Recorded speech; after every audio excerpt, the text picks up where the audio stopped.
Fala, galera do Decolando na Banca e da Escola de Aviação Civil de Moselle. Vamos aqui para mais uma aula, dando sequência às nossas aulas de RPA, da regulamentação da profissão do aeronauta.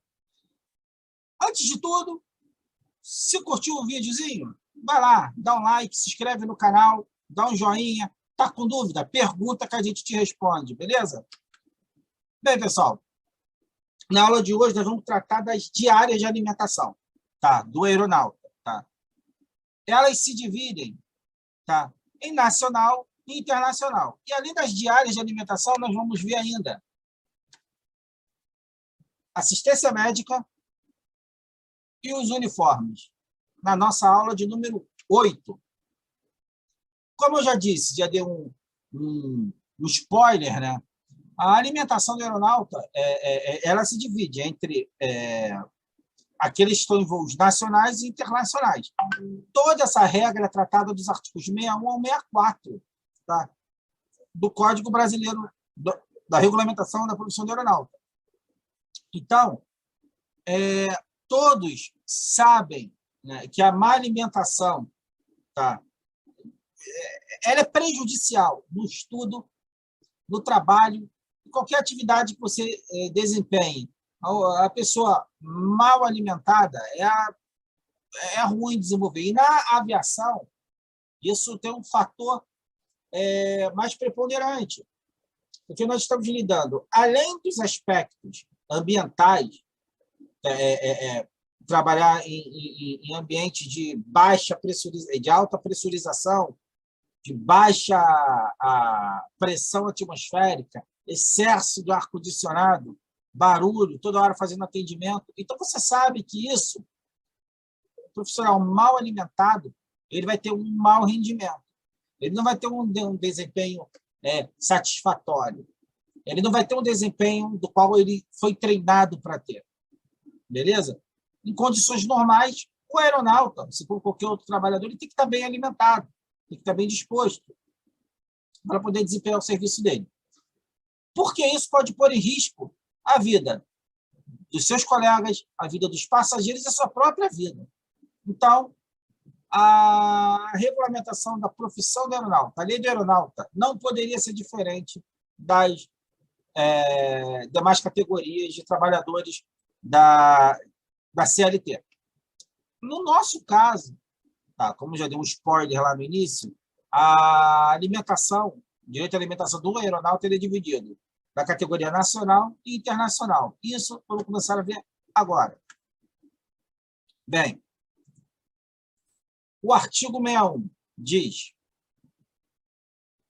durante a viagem, o tripulante terá direito à alimentação, e em terra ou em voo, de acordo com as instruções técnicas do Ministério do Trabalho e das autoridades competentes. Bem, então o tripulante, além... Aqui o 61 já garante o direito de alimentação dele, ok? Nenhuma dúvida quanto a isso. A lei garante que ele tem o direito à alimentação, seja em terra, seja em voo. Ué, mas, Bruno, pô, peraí. Em terra? Sim, em terra. Não podemos esquecer que o tripulante ele também está a serviço da empresa, tá? Quando ele está lá na base, no que a gente chama de reserva. Não podemos esquecer, quando ele estiver em reserva, ele está em terra, à disposição da empresa. Quando ele estiver em treinamento de situações de emergência, ele também está a serviço da empresa, está em terra. Quando ele está nos simuladores, naqueles treinamentos periódicos que as empresas fazem, então ele também está em terra. Então, estando em terra e a serviço da empresa, ele tem direito à alimentação. Isso é pacífico. Não há direito, não há dúvidas quanto a isso. Por que não há dúvidas? Porque está aqui. A própria lei ela garante isso. Quando diz em terra ou em voo. Ok? Vamos adiante. O tripulante extra a serviço também terá direito à alimentação. Ou seja, o tripulante extra, se tiver a serviço da empresa, ele também tem direito à alimentação, seja no ar, seja em terra. Ok?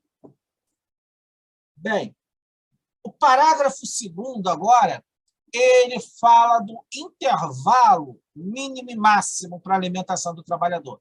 Não é diferente das demais categorias. Não é diferente. Se vier numa questão da NAT, quanto tempo é o intervalo para a alimentação do tripulante? 45 minutos a 60 minutos, ponto. Mínimo 45, máximo 60. Acabou. Se vier com qualquer outro número, esquece. É fake, é mentira. Não vai nessa, não. Tempo máximo, 60 minutos. Tempo mínimo, 45 minutos. Ponto. Esse é o intervalo que o tripulante deve ter. Esse é o intervalo mínimo e máximo permitido pela lei e de acordo com a própria convenção da categoria, que está estabelecido. 45 minutos é o mínimo e 60 minutos é o máximo. Tranquilinho quanto a isso? Vamos avançar. Bem, quando em voo, a alimentação deverá ser servida em intervalos máximos de 4 horas. Então, o que se subentende do parágrafo 3º? Quando ele fala que a alimentação deverá ser servida em intervalo de 4 horas. São voos de longa duração. Tá? Por exemplo, uma viagem do Recreio até o centro da cidade, aqui no Rio, é uma viagem de longa duração. Uma viagem do Rio de Janeiro até Los Angeles, até a cidade do México, são voos de grande duração. Voos para a Europa são voos de grande duração.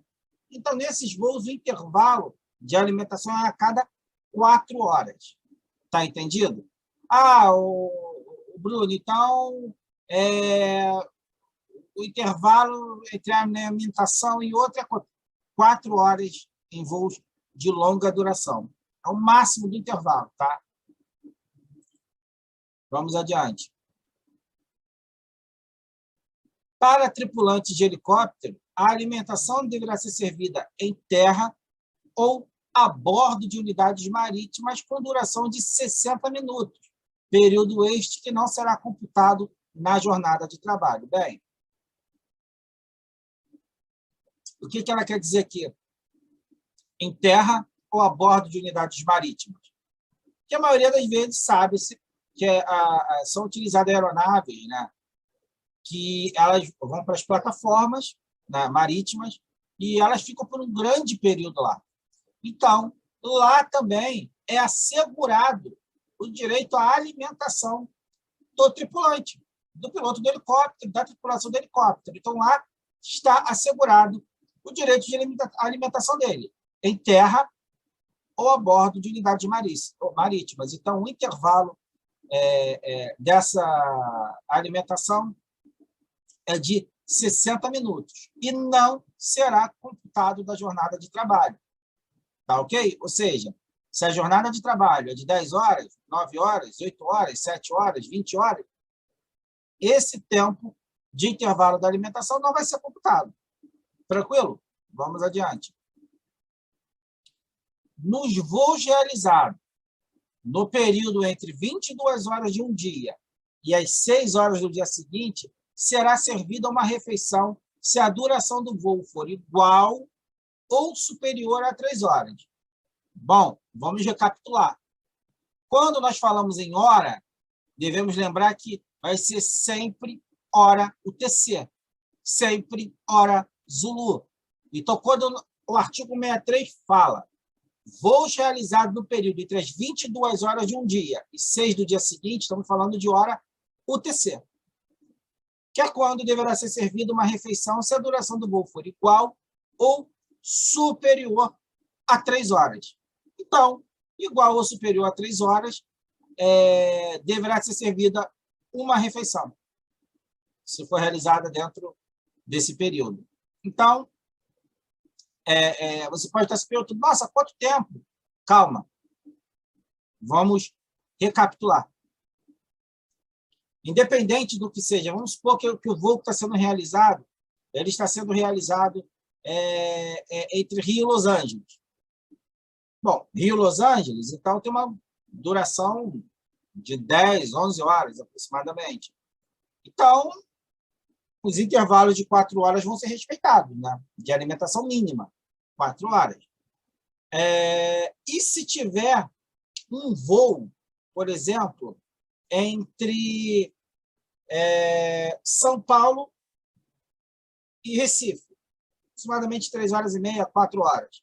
Então, se esse voo for realizado entre as 22 horas de um dia e às 6 horas da manhã do dia seguinte, ou seja, hora Zulu, hora UTC, se esse voo for realizado nesse horário, o tripulante também terá direito à alimentação.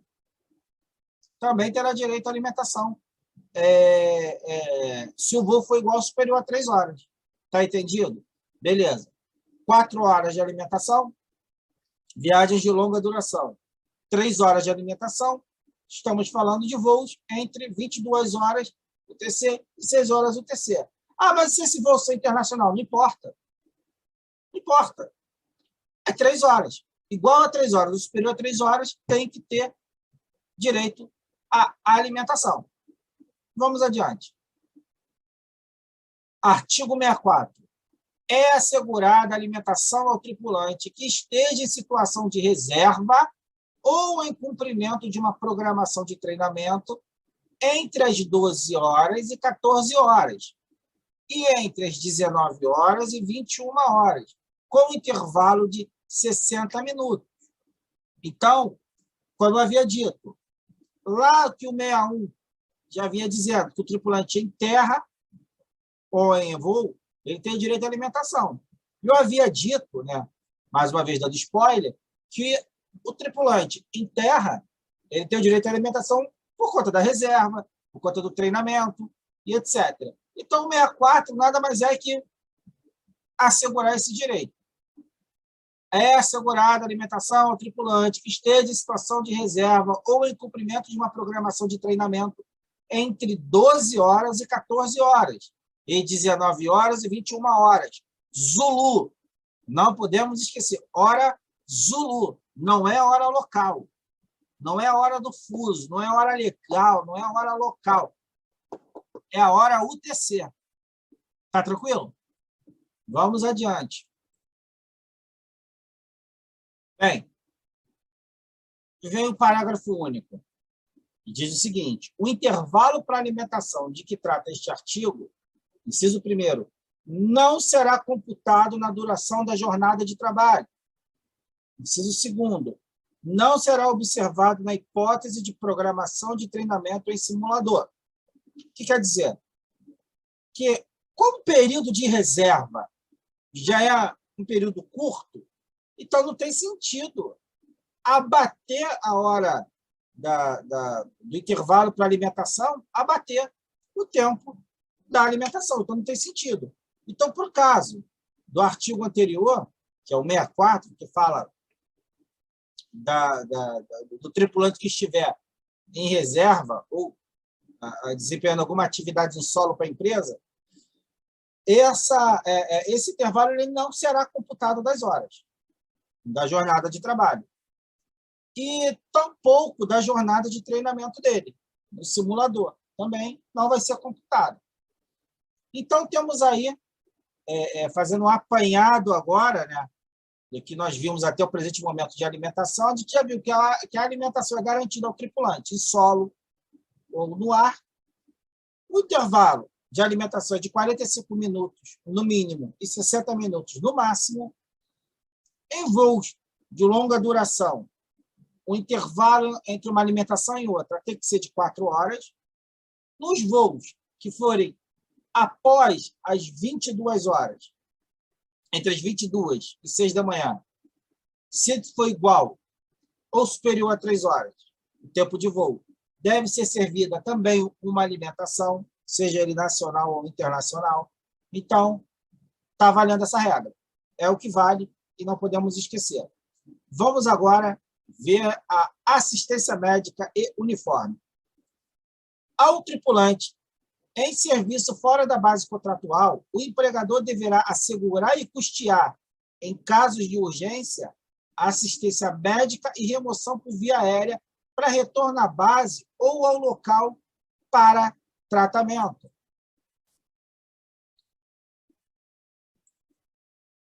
Artigo 66.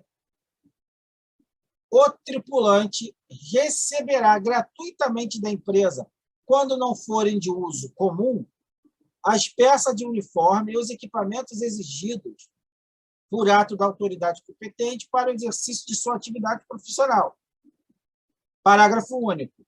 Não serão considerados como salário, para efeitos previstos neste artigo, os vestuários, equipamentos e outros acessórios fornecidos ao tripulante para a realização dos respectivos serviços. Isso é uma questão muito, muito debatida no âmbito dos tribunais. Tá? Mas, para efeito de ANAC, para efeito da sua prova, tá? Não vamos entrar no mérito da discussão. O que é, o que não é, o que paga, o que não paga, o que é obrigatório, o que não é obrigatório. O que está na lei. O tripulante receberá gratuitamente da empresa, quando não forem de uso comum, peças de uniformes e equipamentos exigidos por ato da autoridade competente para o exercício de sua atividade profissional. É o uniforme da empresa, é a vestimenta da empresa, é a marca da empresa. Isso é gratuito. Esse fornecimento não pode ser cobrado e nem descontado do funcionário. Tá ok? No entanto, agora, fugindo da regra, fugindo da matéria da prova, da ANAC, vamos falar sobre a realidade, que eu gosto sempre de trazer aqui para a prática. Gosto sempre de trazer para você que está se inteirando das aulas, trazer para a prática, para trazer ambientação. A maquiagem da tripulação, né, das mulheres, elas são fornecidas pela empresa? Existem regulamentos que exigem fornecimento. Outros, manifestações dos tribunais dizem que não. Alguma manifestação do tribunal diz o seguinte, que se a empresa exigir a marca da maquiagem, então ela deve arcar com esse pagamento. Se ela não exige marca, esse custo é do próprio tripulante. Tá ok? Mas, para efeito de prova, para efeito de ANAC, tá? O que importa é o que está aqui. O uniforme, tudo que trata de uniforme da empresa, que eu tenho que se apresentar para o serviço, não pode ser descontado do aeronáutico. E não integra o salário, tá? E não pode ser considerado parte integrante do salário. Assim como as diárias de alimentação, diária de hospedagem, não se integram ao salário. Bem, na próxima aula nós vamos ver sobre férias, certificados, habilitações e transferências. Ok? Então é isso, galera. Se gostou, dá o curtir no vídeo, se inscreve no canal. Está com dúvida? Vai lá, faz a sua pergunta. Vai no Instagram da escola, Demoiselle é o @escola Demoiselle. No Decolando na Banca é o @decolando na banca. Desse cara aqui é o arroba com carinho, bruno.bernardo.777x. Vai lá, está com dúvida?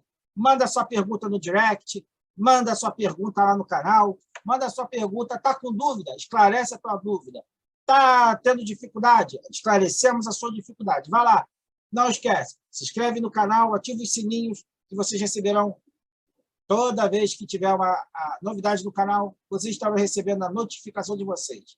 Até a próxima!